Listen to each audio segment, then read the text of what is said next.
ये देश पैसों वालों का देश है। यहाँ पे जब चाहें वो जिसे चाहें उनकी बच्चे रौंद सकते हैं और अपनी अमीर गाड़ियों में ये निकलते हैं, ऐसे हैं कि शहंशाह हैं, और उसके बाद रास्ते में पड़ने वाले 8 जिंदगियों को ये बर्बाद कर देते हैं और रौंद देते हैं। फिर गाड़ी से बाहर निकलकर कहते हैं अनदर राउंड। हिंदी में इसका मायने यह है कि अगली बार फिर से उन्हें यही चीज दोहरानी है, मतलब अपनी गाड़ी से लोगों की जान लेने की एक और कोशिश करनी है। ये जो लड़के हैं इस नशे में इस तरीके से चूर थे, बावजूद इसके वो उनके दोस्त उसे छोड़कर चले जाते हैं। जब पुलिस पकड़ती है तो पुलिस बकायदा उसकी ऑन कैमरा इंटरव्यू करवाती है, और जहां पर लड़का कहता है कि मैं तो नशे में था ही नहीं, वो तो रास्ते में एक छोटा सा खड्डा आ गया था, मेरी गाड़ी आउट ऑफ कंट्रोल हो गई, तब जाकर मैंने लोगों को ठोक दिया या रौंद दिया। लेकिन अंदर की कहानी जब आप जानेंगे तब आपको पता लगेगा कि जिस गुजरात में दारू नहीं के बराबर मिलती है, वहां पे ये लड़के दारू के नशे में किस तरीके से धुत थे, उसकी हमारे पास पक्के सबूत हैं। किस तरीके से गुजरात में दारू मिलती है आज बताएंगे इस डिकोडिंग क्राइम के अंदर। बताएंगे कि जिस तरीके से जो उसका जो दोस्त था वो गाड़ी से निकलकर भाग रहा और कह रहा है कि मेरी गलती नहीं है, मेरे दोस्त की गलती है। लेकिन जब हम जांच पड़ताल कर रहे थे तो हमें पता लगा कि जो गाड़ी है किसकी है। जब आप जानेंगे तो आपके होश उड़ जाएंगे, क्योंकि गाड़ी छोटे मोटे आदमी की नहीं है, एक बड़े शख्स की गाड़ी है।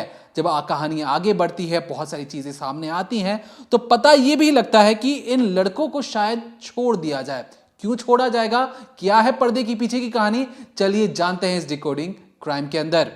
तो जिस रोज़ एक्सीडेंट हुआ, बताया जा रहा है 13 मार्च की आधी रात को इस एक्सीडेंट को अंजाम दिया गया। एक बेहद भयावह एक्सीडेंट हुआ वडोदरा में। लेकिन उस एक्सीडेंट से पहले ये जो चेहरे आप देख रहे हैं, आखिर ये कर क्या रहे थे, ये गुजरात में करने क्या आए थे और ये कहाँ के रहने वाले हैं।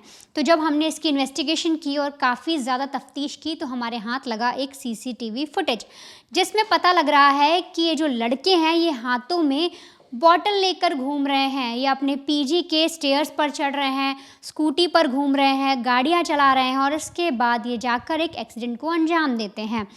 साथ ही साथ पता लगा है कि जो रक्षित है जिसने एक्सीडेंट किया है, जो साफ तौर पर आरोपी बनाया जा रहा है, वो रक्षित यूपी का रहने वाला है, और उसके पिता जो हैं वो नल का कारोबार करते हैं। नल बनाने की उनकी एक फैक्ट्री है।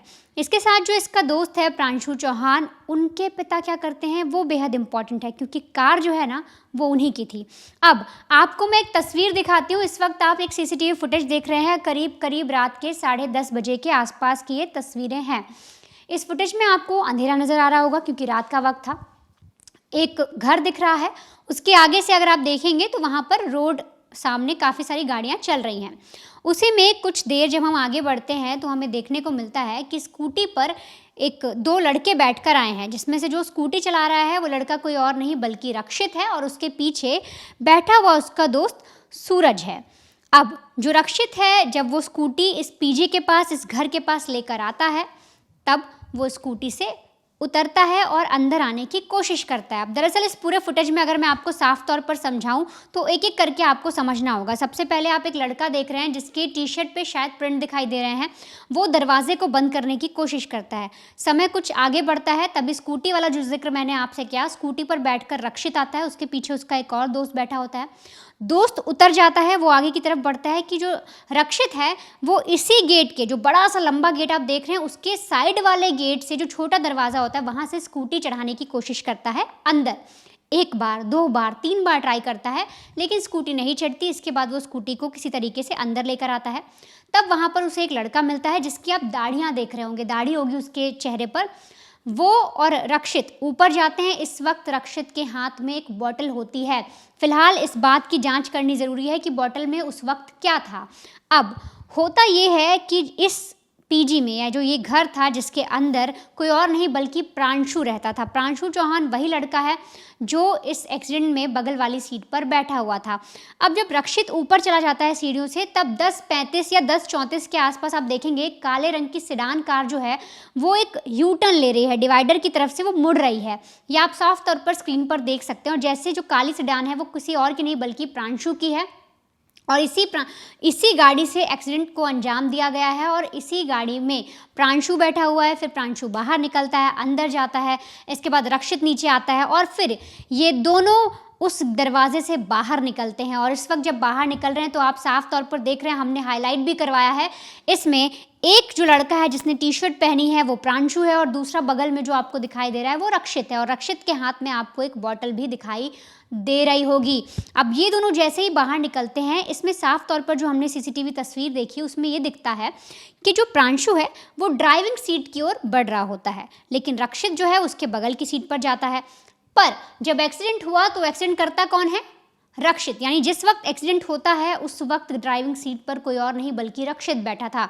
तो इससे अनुमान लगाया जा रहा है कि इन दोनों ने अपनी सीट बदली। वो कैसे कि दरअसल जब हम सीसीटीवी फुटेज पर बेहद गौर कर नज़र डाल रहे थे, उसे समझने की कोशिश कर रहे थे, तो सबसे पहले प्रांशु ही ड्राइविंग सीट पर बैठता है, लेकिन जो रक्षित है वो जब अंदर बैठा होता है उससे कुछ बातचीत होती है और दोनों अंदर ही अपनी जो सीट है उसे शफल करते हैं, अपनी सीट को बदलते हैं और रक्षित ड्राइविंग सीट पर आकर बैठ जाता है। अब इसके बाद यहाँ से गाड़ी निकलती है और फिर वो लगातार 8 लोगों को रौंद देती है। रौंदने के बाद ये जो लड़का है ये बेहद, किसी का इसको डर नहीं था, ये बाहर निकलता है। आपको तस्वीरें हमने दिखाई थी, मैं एक बार फिर से कोशिश करती हूँ। जैसे ही एक्सीडेंट होता है उसके बाद जो लड़का था प्रांशु वो बाहर निकलता है, वो अपने हाथ खड़े कर लेता है कि मैंने कुछ नहीं किया। पीछे इनका एक और दोस्त भी बैठा होता है, वो भी बाहर निकलता है, वो रक्षित को संभालने की कोशिश करता है क्योंकि उसे समझ में आ जाता था कि किसको क्या कर दिया है, एक बड़े एक्सीडेंट को अंजाम दे दिया है। रक्षित बाहर निकलता है, वो ऊपर इस तरह से उंगली दिखाता है और सीधे चिल्लाना शुरू कर देता है। वो तरह तरह की आवाज़ें निकालता है और उसमें एक नाम लेता है जो अभी भी सस्पेंस बना हुआ है, लेकिन पुलिस उस नाम की जाँच कर रही है। दरअसल जैसे ही ये जो लड़का है जो रक्षित है बाहर निकलता है, इसके दोस्त इसे संभालने जाते हैं, भीड़ उधर से भागती है तो ये चिल्लाना शुरू करता है ओम नमः शिवाय, ओम नमः शिवाय, लगातार बोलता है अनदर राउंड। इसके साथ साथ निकिता निकिता करके एक लड़की का नाम भी लेता है। तो देखिए, जब इस रक्षित से इस बारे में जानकारी निकाली गई, उससे पूछा गया तो रक्षित ने इस पर साफ तौर पर कहा कि देखिए एक्सीडेंट मैंने नहीं किया, मैंने तो कुछ ऐसा नशा पानी भी नहीं किया था जिसकी वजह से एक्सीडेंट हो जाए, बल्कि सड़कें इतनी ख़राब हैं, सड़कों पर गड्ढे हैं, गड्ढे से मेरा जो ड्राइविंग जब मैं कर रहा था तो मैं आउट ऑफ कंट्रोल हुआ और ऐसे में टक्कर लग गई। अब जब इसकी और ज़्यादा बातचीत सुनी गई तो इसने कहा कि वो नई गाड़ी थी, उसका एयरबैग अचानक से खुल गया, बहुत जल्दी खुल गया, जिसकी वजह से मुझे आगे कुछ दिखा नहीं और इस वजह से शायद एक्सीडेंट हो गया। बिना, बहुत ही ज़्यादा भोला बनकर ये सारी चीज़ें कह रहा है और तो और कह रहा है कि मैं उन लोगों से मिलना चाहता हूँ जिनका मैंने ये हाल किया है। तो इस तरीके से अपने आप को मीडिया के सामने पेश करा ताकि लोग इस पर तरस खाएं। अब वहाँ पर जब ये ओम नमः शिवाय चिल्ला रहा था, निकिता चिल्ला रहा था, तो इस पर जब सवाल किया गया तो इसने साफ तौर पर कहा कि देखो मैं डर गया था, मुझे लगा कि भीड़ मुझे आकर मार सकती है, इसलिए मैंने ओम नमः शिवाय चिल्लाना शुरू कर दिया ताकि लोग दूर ही रुक जाएं, लोग मुझ पर, जो भीड़ है वो हावी ना हो और मुझे मारे ना। निकिता पर सवाल किया तो थोड़ा सा ये संकोचा और इसने फिर से अपने आप को संभालते हुए जवाब दिया कि निकिता कोई नहीं है, बल्कि मैंने निकिता का नाम भी सिर्फ इसलिए लिया ताकि लोग मुझे मारे ना। ओम नमः शिवाय समझ में आया और सारी चीज़ें चिल्लाने का समझ में आया, पर निकिता नाम जो इसने बार बार लिया वो लोगों को समझ में नहीं आ रहा। तो फिलहाल अगर निकिता के बारे में मैं आपको बताऊं तो दरअसल पुलिस उस लड़के के बारे में जांच पड़ताल कर रही है, पूरी इन्वेस्टिगेशन की जा रही है। जो रक्षित है उसका कॉल डिटेल निकाला गया, उसके फ़ोन को पूरा ट्रेस किया जा रहा है, उसका व्हाट्सएप, उसके मैसेजेस, हर जगह पता लगाया जा रहा है। जो उसके दोस्त यार हैं उनसे पूछताछ की जा रही है कि क्या निकिता नाम की कोई लड़की इसकी ज़िंदगी में है, क्योंकि अनुमान लगाया जा रहा है कि हो सकता है इसने फ्रस्ट्रेशन में ये गाड़ी चला रहा था, इसकी अपनी गर्लफ्रेंड से लड़ाई हुई हो, निकिता इसकी कोई दोस्त हो जिससे उसकी लड़ाई हुई हो, और इस तरीके से कई सारे ऐसी जो चीज़ें हैं वो सामने आ रही हैं और पुलिस भी इसकी जाँच करे कि क्या ये दारू के नशे में था, इसने कोई भांग पी थी, क्योंकि जब शुरुआत में जो जांच की गई उसमें सामने आया कि इसके ब्लड में जो है वो भांग पाई गई, यानी ड्रग पाया गया जिससे इसे नशा हुआ और इस वजह से इसने इस तरीके की आवाज़ें निकाली, ओम नमः शिवाय बोला, निकिता निकिता कहा। लेकिन पुलिस जो है वो अभी भी जांच कर रही है कि क्या कोई लड़की का एंगल इसमें है, इसकी लड़ाई हो रखी हो, फ्रस्ट्रेट हो, गाड़ी गुस्से में चला रहा और इस वजह से एक्सीडेंट हो गया हो। तो ये सारी चीज़ें आपको पता लगी। अब आते हैं प्रांशु चौहान पर। आखिर प्रांशु चौहान क्या इस पूरे केस में फंस सकता है? देखिए, साफ तौर पर कहूँ तो रक्षित तो इस पूरे केस में अच्छे तौर पर आरोपी है और वो सज़ा पाएगा ही पाएगा, लेकिन प्रांशु चौहान का रोल क्या है? तो दरअसल ये जो गाड़ी आप देख रहे हैं जिससे एक्सीडेंट किया गया, ये प्रांशु चौहान की ही गाड़ी है, डायरेक्टली उसकी भी नहीं है। दरअसल जो उसके पिताजी हैं, उनकी एक बिजनेस फर्म है जो साल 2021 में ही इस्टेब्लिश हुई, उन्होंने शुरुआत की और अब वो दिन दुगनी रात चौगनी तरक्की कर रहे हैं, जिसकी वजह से उनकी कई गाड़ियां भी हैं। और ये जो गाड़ी है ये रजिस्टर किसी और नाम से नहीं, बल्कि अभी आप स्क्रीन पर देख रहे होंगे उनकी कंपनी के नाम पर रजिस्टर है। और इस कंपनी के 3 पार्टनर हैं, यानी एक प्रियांशु के पापा और उसके अलावा 2 और लोग। तो फिलहाल ये जो गाड़ी है डायरेक्टली ये प्रांशु के पिताजी की भी नहीं है, बल्कि उनके बिजनेस फर्म की है, जो उनकी कंपनी का नाम है उसके नाम से ये गाड़ी जो है रजिस्टर है। और यही गाड़ी लेकर जो प्रांशु है वो गुजरात के वडोदरा में घूम रहा था और इसी गाड़ी से एक्सीडेंट हुआ। तो साफ तौर पर अभी प्रांशु और जो उनके पिताजी हैं उनसे भी पूछताछ की जाएगी। प्रांशु से फिलहाल पुलिस इन्वेस्टिगेशन कर भी रही है, लेकिन उनके पिताजी से भी पूछताछ की जाएगी, गाड़ी के बारे में डिटेल निकाली जाएगी, बच्चों की एज के बारे में पता लगाया जाएगा। और सारी चीज़ें, जब ये सारी चीज़ें खुलकर सामने आएगी तब ये भी पता लगेगा कि क्या डायरेक्टली जो प्रांशु और उनके पिता हैं उनको भी इस पूरे मैटर में सज़ा मिलेगी। और इसके अलावा जो एक और दोस्त पीछे बैठा था उससे भी फिलहाल पुलिस इन्वेस्टिगेशन कर रही है, उससे भी पूछताछ कर रही है। तो आपको मैंने एक एक चीज़ समझाई। सबसे पहले आपने वो सीसीटीवी देखा जो पहले आया है एक्सीडेंट से पहले का, जिसमें साफ तौर पर एक बोतल हाथ में दिखाई दे रही है। तो पुलिस को वो जांचना होगा कि आखिर उस सीसीटीवी में जो बोतल दिख रही है उसके अंदर आखिर था क्या। इसके अलावा निकिता सबसे बड़ा सस्पेंस है इस पूरे केस का कि आखिर वो है कौन, और साथ ही साथ कार के बारे में आपको पता लगा। लेकिन अभी भी बहुत सी चीज़ें हैं जो खुलनी बाकी हैं। आप एक एक कर समझिए इस पूरे केस में कैसे जो गुजरात पुलिस है वो सवालों के घेरे में खड़ी हो रही है। देखिए, दोस्त आपको कई मिल सकते हैं और अच्छे दोस्त मिलना बेहद ज़रूरी है इस दुनिया में। और क्योंकि जिस तरीके से जब एक्सीडेंट होता है जो सबसे पहला साथ छोड़ के जो भागने वाला था वो उसी का दोस्त है, यानी प्रांशु। जिस तरीके से और रक्षित को आप कैमरे में देखेंगे तो आपको बाकायदा दिखाई देगा, रक्षित प्रांशु को रोक रहा है, हाथ पकड़ रहा है कि बाहर मत जाओ, बाहर मत जाओ। वो उसका हाथ झटकता है, दरवाज़ा खोलता है, बाहर आता है। बाहर आने के बाद जो शब्द बोलता है हम आपको वीडियो के जरिए सुनाएंगे भी, लेकिन लब्बो लुआब वो ये कह रहा है कि देखो मेरी गलती नहीं है, वो गाड़ी चला रहा था, वो उसी की सारी गलती है। और ऐसा बोलकर वो फौरन ही वहाँ से भाग जाता है। रक्षित बाहर निकलता है और रक्षित फिर जो हंगामा करता है वो किसी से छुपा नहीं है, तमाम तरीके के वीडियो सामने आ चुके हैं। इसलिए कहा जाता है कि दोस्त आप सोच समझ कर चुनिए, क्योंकि जो प्रांशु है वो भी बहुत अमीर है, पापा का बिजनेस है। जो रक्षित है उसके पापा का भी खुद का बिजनेस है। और जब पढ़ाई के लिए वडोदरा भेजा गया, ये जो लॉ स्टूडेंट हैं, 20-20 साल के जो लड़के हैं जो अपने आप को ज़्यादा ही पढ़ा लिखा समझ लेते हैं, पैसों की कोई कमी है नहीं, तो सड़कों को भी समझ लेते हैं कि हमारी ही जायदाद है और इस जायदाद पर हमें गाड़ी चलाना नहीं है, हमें बस गाड़ी को उड़ाना है और रास्ते में जितने भी आम लोग या छोटे मोटे कंकर हैं उन्हें उड़ाकर फेंक देना है।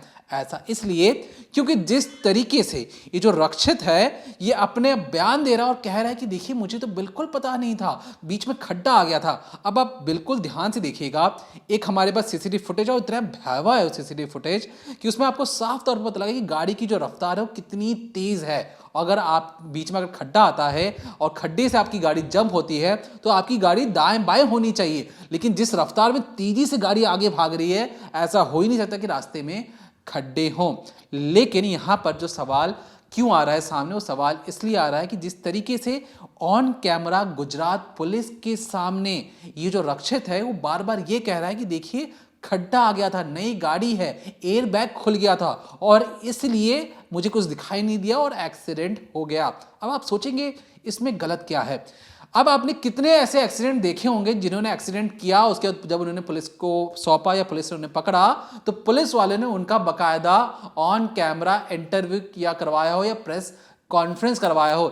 एक ऐसा शख्स जो एक्सीडेंट कर देता है, एक ऐसा शख्स जो किसी की जान ले लेता है, उसका ऑन कैमरा इंटरव्यू आ जाता है अगले ही दिन। कहाँ गए, कहाँ जा रहा था और किसकी गाड़ी थी तेरे पास? सर मैं सुरेश गढ़ से अपने घर वापस आ रहा था, मेरे फ्रेंड की गाड़ी थी। और क्या हुआ था? सर वो आ रहे थे, एक स्कूटी थी, स्कूटी से हल्का सा टच हुआ, एयरबैग तुरंत ही खुल जाता है क्योंकि वो उसकी न्यू गाड़ी है एकदम, उसका सेंसर ऐसा है कि हल्का सा भी छुएगा एयरबैग खुल जाता है। एयरबैग खुल गया, फिर आगे कुछ दिखा नहीं और डिग्रेड हो गई गाड़ी। बोनेट भी खुल गया था पूरा। मुझे पता ही नहीं है क्या हुआ है गाड़ी को। उसके बाद क्योंकि सीधे पुलिस वाले इधर ले आए थे, वहाँ पे लड़ाई हो गई थी, वहाँ पे ये सब जो दिख रहा है वो लड़ाई की वजह से हुआ। वहाँ से हम लोग फिर वापस आ गए इधर ही। तो कुछ बोल रहा था तू, तो तूने नशा किया था क्या? नहीं सर, नशा नहीं किया था मैंने कुछ तो लगा रखा था। सर मैंने, इसलिए मैं ये सब बोलूँ कि ताकि लोग दूर भागे थोड़ा। हाँ, तो क्या रक्षिता कुछ बोल रहा था? क्या बोल रहा था? रक्षित बोल रहा था। हाँ। ओम नमः शिवाय बोल रहा था मैं। हाँ। तो वो गाड़ी चलाना नहीं आती थी तुझे? कैसे सर निकल पड़ा? मैं ऑटोमेटिक गाड़ी भी चला जाऊँ, लेकिन उसका स्पोर्ट्स मोड मेरे से नहीं हो पाया सर। ये सब अब सिर्फ बहाना है और कुछ नहीं हो सकता है। मेन जिनकी लाइफ गई, मुझे वो बहुत मैटर करता है, बहुत ज़्यादा मुझे बुरा लगा। कितनी स्पीड में चल रही थी गाड़ी? सर 50 to 60 आराम से। 7 लोगों नहीं है की जान 60 जैसे। जोखिम में रख दी आपने, एक की तो डेथ हो गई है। क्या कहेगा? सर मैं सबसे पहले उनकी फैमिली से भी तुरंत तत्काल प्रभाव से मिलना चाहूँगा जिनकी डेथ हुई है। आप कहाँ से निकले थे और कहाँ जा रहे थे? मैं वही सुरेशीगढ़ से निकला था, कहाँ से? अपने घर जा रहा था। गदेड़ा सर्कल से निकला था, निज़ामपुरा जा रहा था। अच्छा, वहाँ क्या करने गए थे? वहाँ यहाँ अपने फ्रेंड को ड्रॉप करने गए थे हम लोग, होलिका दहन देखने गए वहाँ थे। किसका घर है? ये एक फ्रेंड का घर है। हाँ। जीतू का आप पूछो, मुझे पूछो। तो गलती कुछ इसी तरीके से होती है जब पुलिस वाले जानबूझकर चाहें कि एक अपराधी को इंटरव्यू दिलवाया जाए और अपराधी जानबूझकर एक लूप होल पकड़ ले कि भैया देखिए रास्ते में खड्डा था, गाड़ी इधर से उधर ही और मैंने गाड़ी को ठोक दिया। अब यहाँ पर अब गौर करने वाली बात सोचिए कि क्या इसी का फायदा उठाकर क्या ये रक्षित बच सकता है?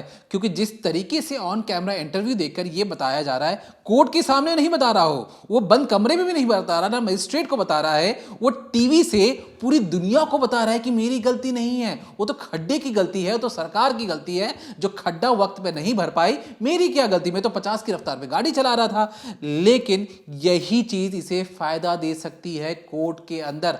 अगर मान लीजिए रास्ते में खड्डा हो और खड्डा दाएं बाएं होने की वजह से इसका एक्सीडेंट हुआ हो, तब हो सकता है रक्षित बच जाए, लेकिन रक्षित तब भी नहीं बच सकता है। क्यों नहीं बच सकता है? क्योंकि शुरुआती जो जांच हुई है, पुलिस वालों ने जो जांच पड़ताल की है, उन्होंने ये बताया कि होलिका दहन में, जिस तरीके से इसने ऑन कैमरा ये भी बताया कि होलिका दहन के मौके पर ये गया हुआ था, तो इसके शुरुआती ब्लड सैंपल में से भांग की जो नशे वाली जो चीज होती है वो मिली है। लेकिन हमारे जो वहां पे ग्राउंड में जो रिपोर्टर्स थे, जितने भी ग्राउंड में लोग थे, उन्होंने ये भी कहा कि इसके पास एक वोडका मिला है, वोडका की जो बॉटल है वो परमिट के जरिए इसके पास पहुंची थी। आप सोचेंगे कि गुजरात में तो एक ड्राई स्टेट है, गुजरात में ड्राई स्टेट होने के बावजूद ये रक्षित जैसे 20 साल के लड़के के पास कैसे दारू पहुंच गई? तो आपको बता दें कि एज लिमिट जरूर है। जिस तरीके से कहा जाता है कि दिल्ली में 21 से 25 साल की जो उम्र होते हैं, उसी के जो ऊपर वाले लड़के होते हैं वही दारू पी सकते हैं या खरीद सकते हैं।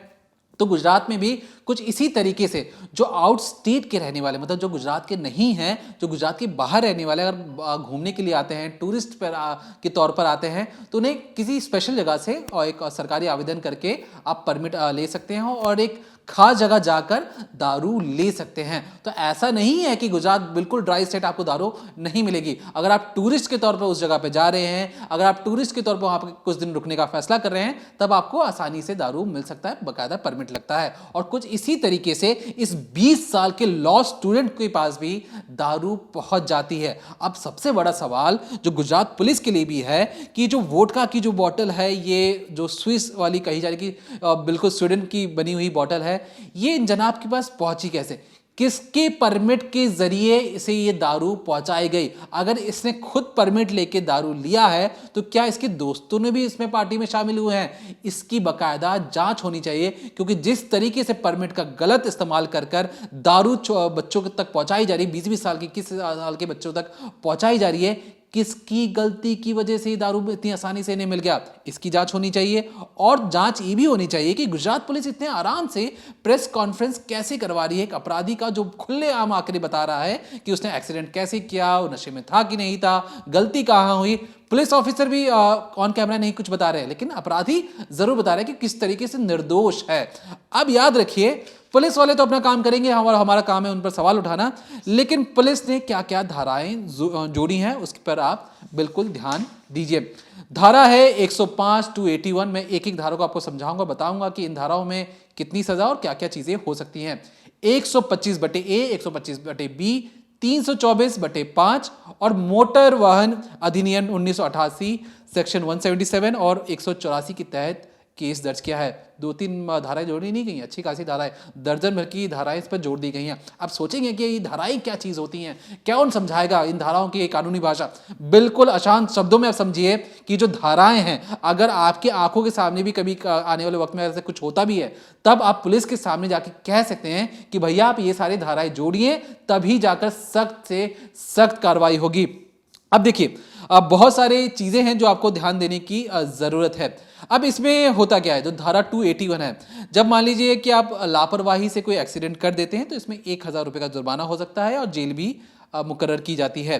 धारा 125/A और धारा 125/B BNS की धारा है और इसमें सजा की जो गंभीरता है उस पर निर्भर करता है कि आपने किस तरीके का एक्सीडेंट किया। बहुत ज़्यादा क्रूर गाड़ी को आगे पीछे करके एक्सीडेंट किया है, तभी सारी चीज़ें लग सकती हैं। अब ध्यान दीजिए, 125/A अगर मामूली चोट लगती है तब ये धाराएं लगाई जाती हैं। अगर ये मामूली चोट लगी भी है तो 6 महीने की सजा और 5000 रुपये जुर्माना लगाया जाता है, या दोनों लग सकते हैं। 125/B अगर किसी भी इंसान को गंभीर चोट आई है तो लगभग 3 साल की सजा और 10,000 रुपए जुर्माना। अब यहां पे ये सारी चीजें क्यों हो रही है? क्योंकि जो रक्षित है, जब वो गाड़ी चला रहा था, उसने लगभग 8 लोगों की जिंदगी बर्बाद कर दी है, जिसमें एक की मौत हो चुकी है। बाकी जो 6 से 7 लोग हैं वो गंभीर रूप से घायल हैं, कुछ थोड़े से मामूली रूप से भी घायल है। इसलिए दोनों धाराएं जोड़ी गई हैं, क्योंकि गंभीर चोट लगी होगी तो 3 साल की सजा, मामूली चोट पर भी 6 महीने। अब ऐसा नहीं कि आपने 3 साल की सजा पूरी कर ली तो 6 महीने वाले अलग हो गई। 3 साल की सजा कंप्लीट कीजिए, फिर 6 महीने की सजा, मतलब 3.5 साल हो गए। अब आगे आइए, धारा 324/5 अगर कोई व्यक्ति शरारत करता है जिससे किसी व्यक्ति की 1 लाख रुपए उससे ज्यादा का नुकसान होता है तो 5 साल की जेल और जुर्माना की सजा मिलती है। 1 लाख रुपए की अगर प्रॉपर्टी आप नुकसान करते हैं, यहाँ तो इतनी गाड़ियां रौंद दी गई हैं रास्तों में, ये समझते हुए कि मेरे बाप की तो सड़कें हैं, मैं तो यहाँ गाड़ी को हवाई जहाज बना दूंगा, तो इस पर भी 5 साल की सजा है अगर 1 लाख रुपए से किसी भी इंसान की ज्यादा का नुकसान होता है तो। इसके अलावा जो अधिनियम 1988 की धारा 177 के तहत जो सामान्य जो अपराध होते हैं, जिसमें छोटा सा एक्सीडेंट हो गया है, तो उसे 500 से लेकर 1500 रुपए तक की प्रावधान है। अब यहाँ पर आगे चल के बात करते हैं कि जिस तरीके से जो चीज़ें धाराएं लगाई जा रही हैं, ये धारा, इसमें क्या हमें हत्या की धारा नहीं जोड़नी चाहिए? क्या हमें गैर इरादतन हत्या की धारा नहीं जोड़नी चाहिए? क्योंकि रक्षित गाड़ी से बाहर निकलकर जिस तरीके से तमाम जो वीडियोज आई उसमें साफ तौर पर कर रहा है कि वंस मोर या अनदर टाइम। अब ये सारी चीजें बताती हैं कि उसे पता है कि उसने एक्सीडेंट कर दिया है, लेकिन वो चाहता है कि वो दोबारा ये सारी चीजें करे। तो ये हत्या का मुकदमा क्यों नहीं लगना चाहिए इस शख्स पर? क्योंकि अगर हत्या का मुकदमा लगेगा तो इसे और गंभीर या और बड़ी सजा मिल सकती है। अब आप सोचेंगे कि जो साइड में जो उसका दोस्त बैठा है उसे सजा होनी चाहिए कि नहीं होनी चाहिए, क्योंकि स्टीयरिंग तो उसकी दोस्त के हाथ में थी और जिस तरीके से दोस्त बगल वाली सीट में बैठा था उससे तो कुछ किया ही नहीं है, तो उसे सजा क्यों होगी? तो जरा रुक जाइए, क्यों? क्योंकि जो रक्षित के बगल में जो उसका दोस्त बैठा है उसके पिता को भी सजा हो सकती है, उसकी कंपनी के मालिकों को भी सजा हो सकती है। कैसे? क्योंकि ये जो गाड़ी है, ये 3 मालिक हैं इसके, ये जो कंपनी है उसकी गाड़ी है। अब प्रांशुल उस गाड़ी के अंदर बैठा था, उसे पता था कि एक एक्सीडेंट हो रहा है, बावजूद उसने क्या रोकने की उसे कोशिश की नहीं की, तो ऐसे सबूत पेश करने पड़ेंगे जिसमें वो बार बार रक्षित को कहेगा कि तुम गाड़ी धीमी करो, गाड़ी धीमी चलाओ। अगर उसने सारी चीजें नहीं की हैं तो उससे भी सजा हो सकती है। अब आप सोचेंगे कि जो बगल में गाड़ी जो दोस्त बैठा है उसके पिता को सजा कैसे हो सकती है? तो हमारे देश में ऐसे कानून हैं जिसमें अगर आपको पता हो कि आप एक ऐसे शख्स को गाड़ी दे रहे हैं जो गैर इरादतन तरीके से गाड़ी चलाता है, बहुत स्पीड में गाड़ी चलाता है, वो ऐसे शख्स को अपनी गाड़ी देते हैं और जिसके बाद एक्सीडेंट होता है और आप उसे बचाने की कोशिश करते हैं, तब भी आपको जेल हो सकती है। तो मायने ये कि जो गाड़ी का जो मालिक है उसी भी सजा हो सकती है, जो गाड़ी चला रहा है उसी भी सजा हो सकती है, जो ड्राइवर सीट के बगल में बैठा है उसे भी सजा हो सकती है। लेकिन इसमें जो दांव पेच ये कहता है कि देखिए, जिस तरीके से रक्षित के खिलाफ बहुत सारे सबूत मिल चुके हैं, लेकिन जो प्रांशुल है, जो उसके पिता हैं, उस पर सुनवाई के दौरान फैसला होगा कि इन्हें कितनी सजा मिले या इन्हें सजा नहीं भी मिले। क्योंकि अगर जो प्रांशुल के पिता ये कह सकते हैं कि मेरे जो बच्चे हैं गाड़ी खुद ही ले गए थे, तो ये गैर जिम्मेदाराना जो बयान होगा वो नहीं चलेगा। आपकी गाड़ी है, आपकी रिस्पॉन्सिबिलिटी है कि आप गाड़ी किसको चलाने के लिए दे रहे हैं। अपने बच्चे को भी अगर गाड़ी आप चलाने के लिए दे रहे हैं, अगर वो कोई गलती करता है तो पिता या जिसके नाम पर गाड़ी है उसे ही सजा भुगतनी पड़ेगी। तो इसलिए कहा जा रहा है कि प्रांशुल के पिता भी अब सेफ नहीं है, क्योंकि दोस्त ने जो हरकत की है वो पूरे परिवार को ले डूबेगी। और प्रांशुल जिस तरीके से हाथ छुड़वाकर भागने की कोशिश कर रहा था, अब वो भी इस चंगुल में फंसता हुआ जा रहा है। लेकिन आपको बता दें कि रक्षित जो है वो कुछ इस तरीके से अपने घमंड में या कहें अपने चीज़ों को लेकर जो इसकी जो आदतें हैं, आदतन इसके साथ बहुत सारी चीज़ें होती रही हैं। जब हम इसके बारे में जांच पड़ताल कर रहे थे तो हमें पता लगा रक्षित ने एक वकील के परिवार के साथ भी झगड़ा कर लिया था। और जब उस वकील के साथ झगड़ा किया तो बात सोसाइटी तक पहुंची, बहुत हंगामा हुआ। उसके बाद पुलिस वालों को बुलाया गया और 19 फरवरी 2025 का ही है, ज़्यादा पुराना मामला भी नहीं है। तब पुलिस वाले आते हैं और रक्षित से कहते हैं कि भैया सॉरी बोलो इन्हें। तो रक्षित पहले आनाकानी करता है, हंगामा शुरू कर देता है, लेकिन रक्षित सॉरी कहता है। वकील का परिवार ये कहता है कि हमें लिखित में ये जो रक्षित है वो माफी नामा दे, उसके बाद हम सोचेंगे इसे माफ करना है कि नहीं करना। लेकिन कम उम्र को देखते हुए रक्षित को माफ कर दिया जाता है। लेकिन रक्षित की जो हरकतें थी, मान लीजिए उस वक्त वो जेल में होता या बाहर नहीं निकल पाता तो शायद आज वो ये सारी हरकतें नहीं करता। टाइम पर जो वेल ट्रीटमेंट था रक्षित को नहीं मिला और शायद इसी वजह से उसने एक साथ 8 जिंदगियों को रौंदा और रौंदने के बाद भी खुशी मना रहा है, निकिता का नाम ले रहा है और जानबूझकर, या जैसे हम ये भी कह सकते हैं कि निकिता का नाम या उसकी जो दोस्त हो जिससे वो नफरत करता हो, इसलिए वो सोच रहा हो कि रास्ते में जो भी औरतें देखेंगी, जो भी महिला देखे, मैं उसे रौंद दूं। उसकी दिमाग में क्या चीजें चल रही हैं उसे बाहर निकालना बहुत जरूरी है। तो हमारी ये दरख्वास्त है कि गुजरात पुलिस इसका इंटरव्यू ना करवाए और बाकायदा इस पर ऐसे गंभीर चार्जेस लगाएं जिसके बाद ये कभी बाहर ना निकले। अगर बाहर निकले भी तो इसके मन में खौफ हो, पुलिस वालों का खौफ हो, गाड़ी कैसे चलाते हैं उसका डर हो, क्योंकि जिंदगियां गई हैं, जिंदगियां बर्बाद हुई हैं, कई लोगों के हाथ पैर फ्रैक्चर हो गए हैं सिर्फ और सिर्फ इसकी नवाबी के चक्कर में। तो फिलहाल इस पूरे मामले में जो भी नए अपडेट्स होंगे हम आप तक पहुंचाते रहेंगे। तब तक देखते रहिए क्राइम तक।